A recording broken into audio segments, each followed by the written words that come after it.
বিমল পেশায় একজন ডাক্তার। আজ সে অনেক দিন পর গেছিল শহরের বাইরে এক রুগী দেখতে। ফিরতে তার অনেকটাই দেরি হয়ে গেছে, আর সকাল থেকে বৃষ্টি হয়েই যাচ্ছে।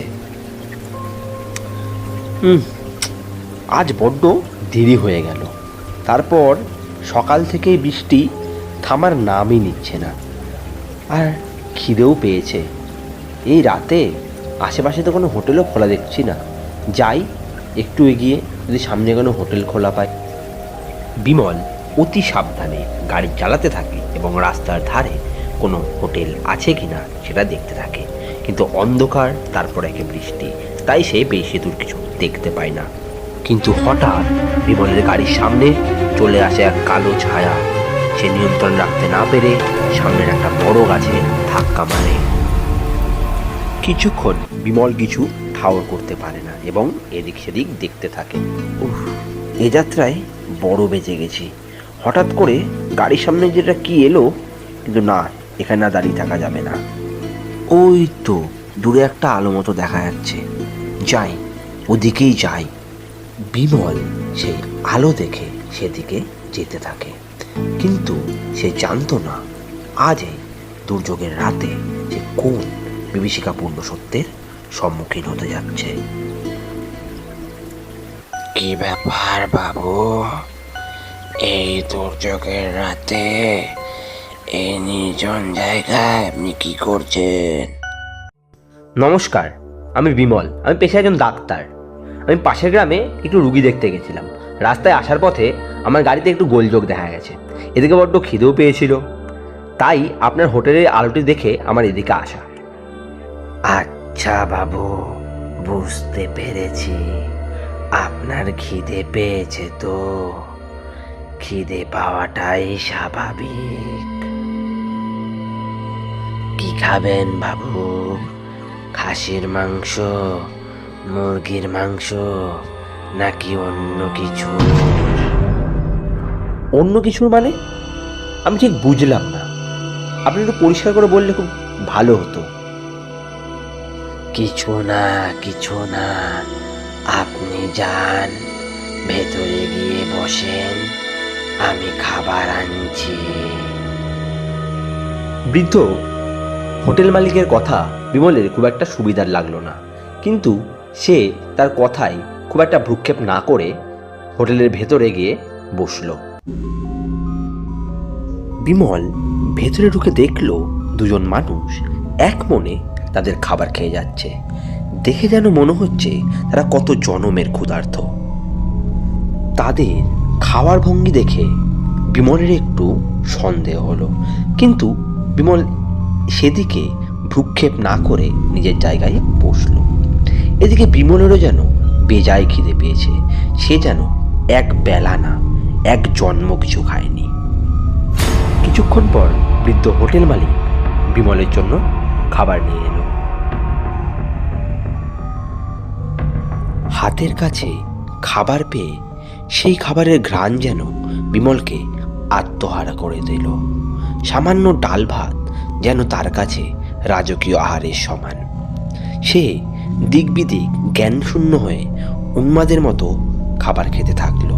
কিছুক্ষণ আগে বিমলের যাদের খাওয়া দেখে সন্দেহ হচ্ছিল, এখন তার নিজের খাওয়ার ভঙ্গি দেখেই তার নিজেকে সন্দেহ হতে লাগলো। কিন্তু সে খেতে ব্যস্ত। এমন খাবার সে যেন কোনোদিনও খায়নি। বাবু, খাবার কেমন লাগলো? অসাধারণ মশাই, এরকম খাবার আমি কোনোদিনও খাইনি। আপনার হাতে সত্যি জাদু আছে। না, তেমন কোনো ব্যাপার না। আপনার ভালো লেগেছে, এতে আমি খুশি। হ্যাঁ, আপনার খাবার আমার যথেষ্ট পছন্দ হয়েছে, কিন্তু এবার বলুন তো যে আপনার এই খাবারের জন্য আমাকে ক টাকা দিতে হবে? বাবু, কিছু মনে না করলে একটা কথা বলি, আপনার এই অবস্থা কিভাবে হলো? এ আপনি কি বলছেন মশাই? আমার এই অবস্থা মানে? আমি তো কিছুই বুঝতে পারছি না। আপনি কি বলতে চাইছেন বলুন তো? আমি বলছি, আপনি মারা কবে গেলেন? কারণ মৃত ব্যক্তিরা ছাড়া আমার এই হোটেল তো কেউ দেখতে পায় না বাবু। এ কি কথা মশাই, আপনি কি এই রাত বিরেতে আমার সাথে ফাজলামো মারছেন? আমি নাকি মরে গেছি, আপনার হোটেলে নাকি মরাটা ছাড়া কেউ দেখতে পাই না, এসব হচ্ছে কি বলুন তো?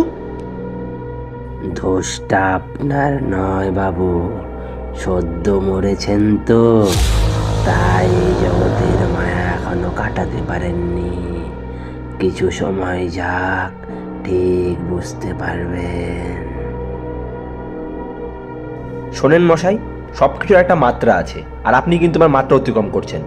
একটা জলজ্যান্ত মানুষকে আপনি মেরে ফেলছেন, মরা বানাচ্ছেন। ফালতু কথা বন্ধ করুন, আর আপনার কত টাকা হয়েছে আপনি বলুন, সে টাকা মিটিয়ে আমি চলে যাব। রাগ কেন করছেন? শান্ত হন।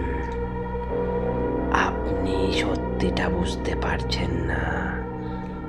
সদ্য মারা গেছেন তো, তাই একটু বুঝতে অসুবিধা হচ্ছে। আস্তে আস্তে সব বুঝে যাবেন। ঠিক আছে, দাঁড়ান, আপনাকে প্রমাণ দিই।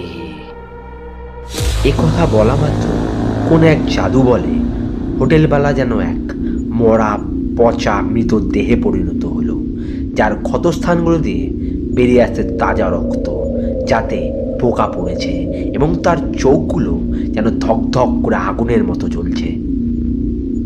হোটেলওয়ালাকে এই অবস্থায় দেখা মাত্রই বিমল হতবাক হয়ে যায়। অজান্তেই তার গলা থেকে বেরিয়ে আসে আর্তনাদ। সে এক ছুটে দৌড়ে পালাতে চায়, কিন্তু সে পারে না। কোন এক মন্ত্র বলে কেউ যেন তার পা দুটোকে বেঁধে দিয়েছে। ভয় পাবেন না বাবু, এখন আমি আর আপনি দুজনাই এক জগতের লোক। যদি আপনার আমার কথা বিশ্বাস না হয়, ভেতরে গিয়ে দেখেন, ভেতরে যারা আপনার সাথে বসে খাচ্ছিল তারাও মৃত বাবু। সেই কথা শোনা মাত্র বিমল এক দৌড়ে হোটেলের ভেতরে ঢোকে, এবং সে দেখে এতক্ষণ যাদের পাশে বসে সে খাবার খাচ্ছিল তারা দুজন আর মানুষ নয়, পরিণত হয়েছে আজ দুটো অন্যরকম কালে, যাদের চোখ দুটো আগুনের মতো ধক ধক করে জ্বলছে। বিমল এক ছুটে বাইরে বেরিয়ে আসে। বিমল ঠাউর করতে পারে না তার সাথে ঠিক কী হচ্ছে।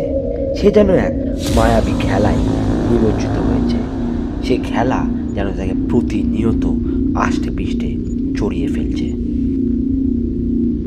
বিশ্বাস হলো তো বাবু আমার কথা? আপনিও আর বেঁচে নেই। বিশ্বাস না হলে ওই পড়ে থাকা জলে গিয়ে আপনার প্রতিচ্ছবিটা দেখুন। বৃদ্ধ হোটেল মালিকের কথা মতো বিমল সামনের দিকে এগিয়ে যায় এবং জলে পড়ে থাকা তার প্রতিচ্ছবিটা দেখতে থাকে। কিন্তু এ কি দেখছে বিমল? জলে যার প্রতিচ্ছবি পড়েছে সে বিমল ঠিকই, কিন্তু শুধু বিমলের ক্ষতবিক্ষত শরীর মাত্র, যার ক্ষতস্থান থেকে বেরিয়ে আসছে টাটকা রক্ত। এই দৃশ্য দেখা মাত্রই বিমল দিক বিদিক গ্যাস শূন্য হয়ে পাগলের মতো দৌড়তে থাকে, আর পিছন থেকে তার কানে ভেসে আসে বৃদ্ধ হোটেল মালিকের অট্টহাসি। সেই শব্দ শোনা মাত্রই বিমল তার দৌড়ানোর গতি আরও বাড়িয়ে দেয়।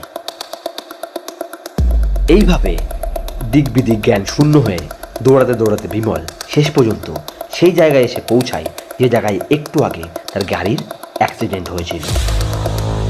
আর সেখানে সে বিমল দেখে মাটিতে পড়ে আছে তার ক্ষত বিক্ষত প্রাণহীন শরীর।